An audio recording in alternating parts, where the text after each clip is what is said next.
Olá, pessoal, tudo bem com vocês? Estamos aqui mais uma vez para dar continuidade à nossa disciplina Psicopedagogia.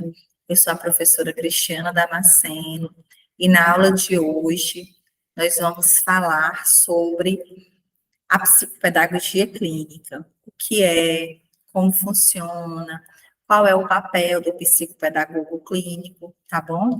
Essa é a primeira aula do módulo 3, que trata dos aspectos psicopedagógicos do processo de ensino-aprendizagem.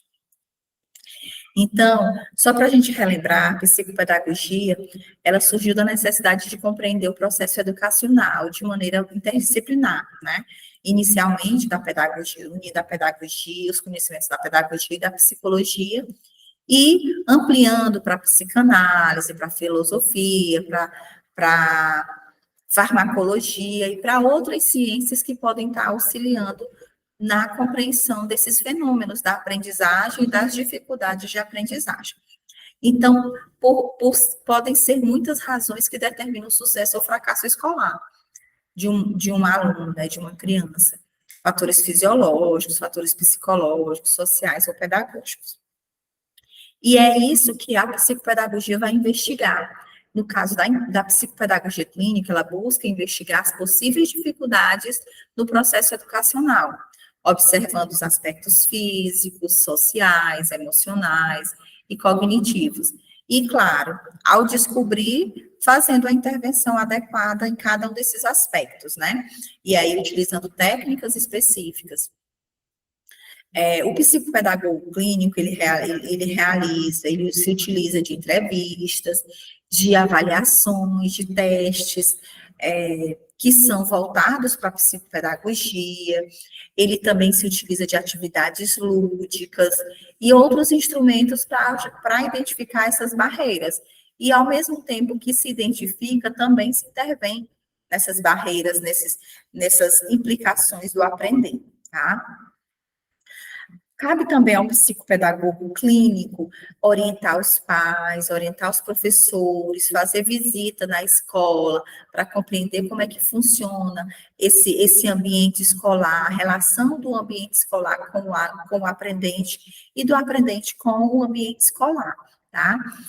Assim como também o psicopedagogo clínico ajuda o indivíduo ou grupo, né, caso seja um atendimento grupal, a conhecer seus mecanismos de aprendizagem, a criar suas próprias estratégias de aprendizagem, tá? Então, é dentro desse cenário, de uma forma individualizada, de uma forma planejada, que a psicopedagogia clínica acontece. Cristiana, eu posso fazer, se eu futura psicopedagoga, posso fazer atendimento clínico na escola? Não.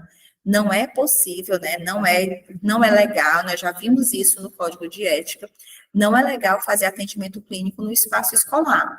Existem atribuições diferentes do psicopedagogo clínico e do psicopedagogo institucional.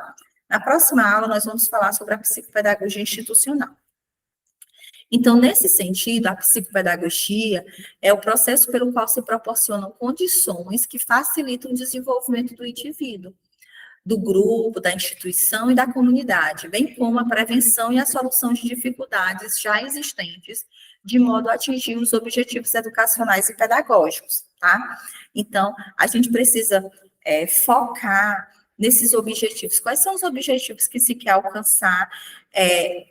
Quais são as queixas que esse aprendente traz para a consulta, né, para a avaliação psicopedagógica, clínica, e o que a gente quer alcançar, quais são as metas a serem alcançadas. Então, as causas da não aprendizagem, elas podem ser de naturezas distintas. E aí a gente tem milhares de possibilidades, né? A gente pode dizer que o aprendente ele não aprendeu porque não passou por um processo sistemático de ensino, porque foram ensinadas, mas por algum motivo externo ao sujeito. Pode ser a didática do professor, pode ser a filosofia, a metodologia da escola, pode ser o número de alunos por turma, problemas sociais, culturais, que não geraram o aprendizado. E aí a gente tem também questões orgânicas, questões emocionais, né, que estão relacionadas, que são íntimas do ser, né? Então, uma questão, uma separação de pais, uma morte de parente, uma mudança de cidade, são vários os aspectos que vão influenciar nesse aprendizado ou não aprendizado. Então, cabe ao psicopedagogo, inicialmente, diferenciar o que facilita e o que dificulta a aprendizagem desse indivíduo, né, desse indivíduo em específico que está sendo avaliado, ou que está em processo de diagnóstico. E aí a gente tem, dentro desse processo de resgate, da história de vida e da aprendizagem do indivíduo, a gente tem o que na psicopedagogia e também na neurologia, em outras áreas da saúde, na psicologia, chama-se de anamnese. Existe a anamnese psicopedagógica. O que é a anamnese psicopedagógica? É justamente um histórico de vida do aprendente para que a gente possa entender com quantos anos ele andou, como foi que ele falou, como foi que ele se adaptou à escola, como foi que ele reagiu às primeiras tarefas escolares, quais são seus vínculos primários, se essa gestação foi desejada, se não foi, são vários aspectos que vão ser levantados nessa anamnese. Se o parto foi normal, se o parto foi cesáreo, então a gente tem aí várias possibilidades de compreensão desse repertório, desse histórico, para que a gente possa chegar no atual, no dia a dia, da compreensão dessas dificuldades de aprendizagem. E aí, a gente tem um embrulho, né? Quando um psicopedagogo recebe um aprendente, recebe a queixa de uma pessoa, de uma criança, jovem ou adulto, ela tem um embrulho, um presente muito bonito, muitas vezes, mas que apresenta para a gente, pode apresentar coisas positivas ou coisas negativas, né? Então, esse presente, ele pode ter, muitas vezes, né? Ele pode estar recheado de decepção, recheado de baixa autoestima, recheado de situações conflituosas, de falta de empatia. Então, cabe ao profissional realizar o que a gente chama de relação dialógica entre os sujeitos, né? Entre o profissional psicopedagogo clínico e o aprendente, né? Então, é fundamental a relação dialógica entre os sujeitos, o profissional e o aprendente, a fim de que a situação de diagnóstico seja possível ver a pessoa com suas limitações, mas também com suas habilidades e suas potencialidades, e não unicamente o problema. Muitas vezes, quando a gente pensa em diagnóstico, a gente pensa que precisamos encontrar o problema, né?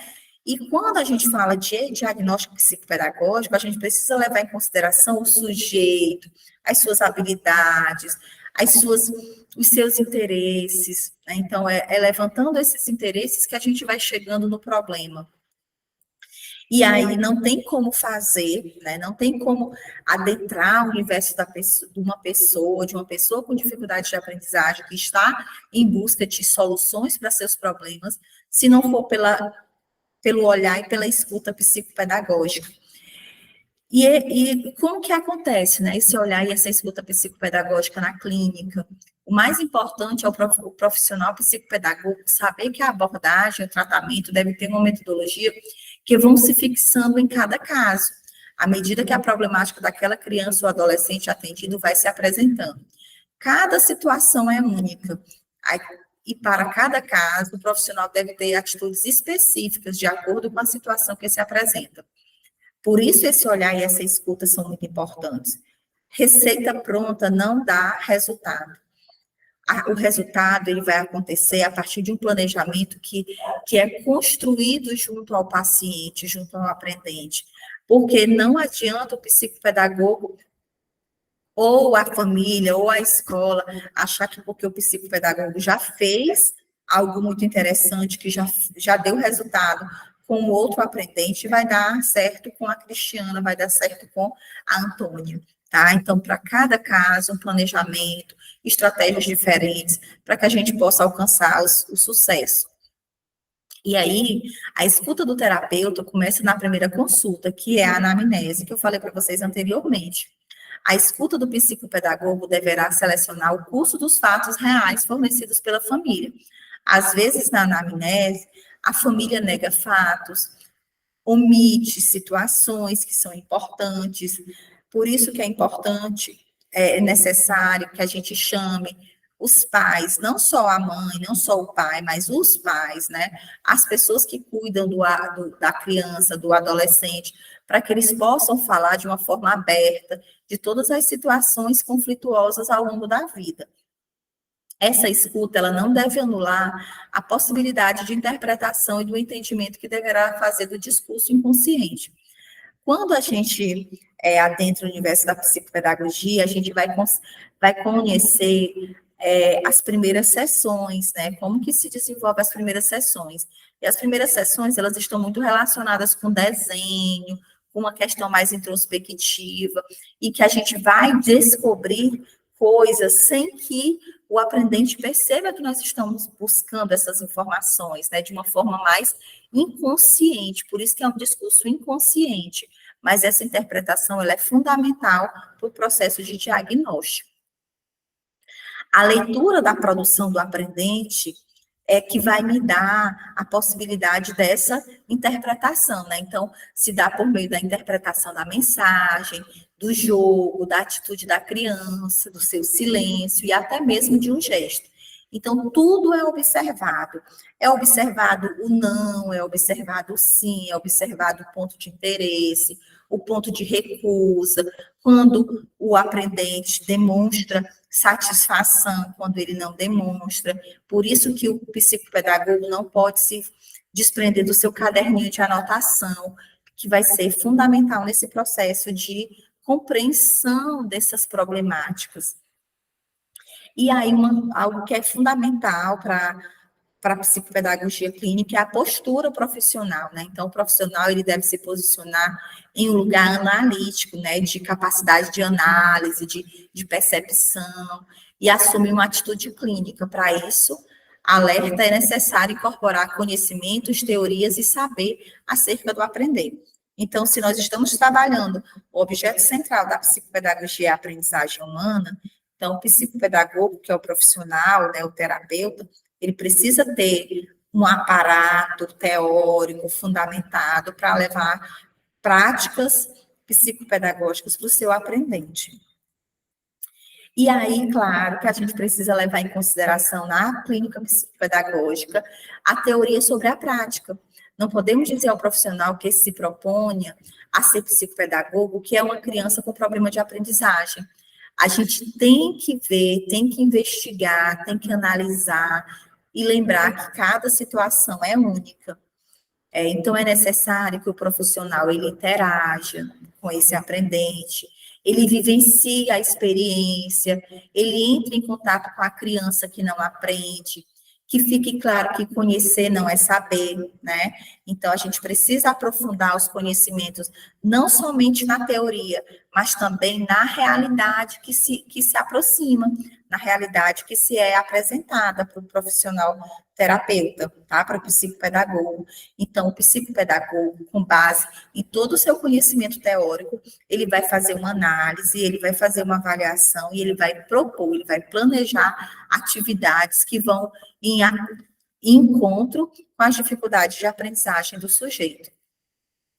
E aí, a gente não pode esquecer que cada caso é único, né? Então, o olhar e a escuta psicopedagógica na clínica não é de um profissional que usa seus conhecimentos para traçar normas, estabelecer conteúdos programáticos para um grupo de aprendentes, mas sim para um aprendente em particular. E aí eu volto a falar, não adianta a gente pensar em receita pronta. Cada situação exige estratégias diferentes, possibilidades diferentes. E aí a função do diagnóstico é de contribuir para que um novo caminho de descoberta, de aprendizagem se inicie com a participação dos sujeitos ou sistemas que dela fazem parte. Então, nesse resumo, né, do que é a psicopedagogia clínica, eu quis trazer para vocês hoje a compreensão de que o psicopedagogo clínico ele vai trabalhar a partir do caso, a partir da unicidade, né, das características do indivíduo. E aí ele vai precisar ter, claro, um aparato teórico, compreensão de teorias, compreensão das dificuldades de aprendizagem, para que ele seja capaz de se orientar a partir dessa teoria e construir uma prática psicopedagógica clínica condizente com as dificuldades, com as necessidades de aprendizagem do seu aprendente, tá bom? Então, eu tenho certeza que vocês estão amando cada dia mais esse caminho da psicopedagogia, né, esse olhar psicopedagógico, e eu espero vocês na nossa próxima aula, tá bom? Eu agradeço quem ficou aqui até esse momento, muito obrigada, que Deus nos abençoe e que a gente possa se encontrar em um outro momento, tá bom? Na nossa próxima aula, que vamos falar sobre a psicopedagogia institucional. Tchau, tchau.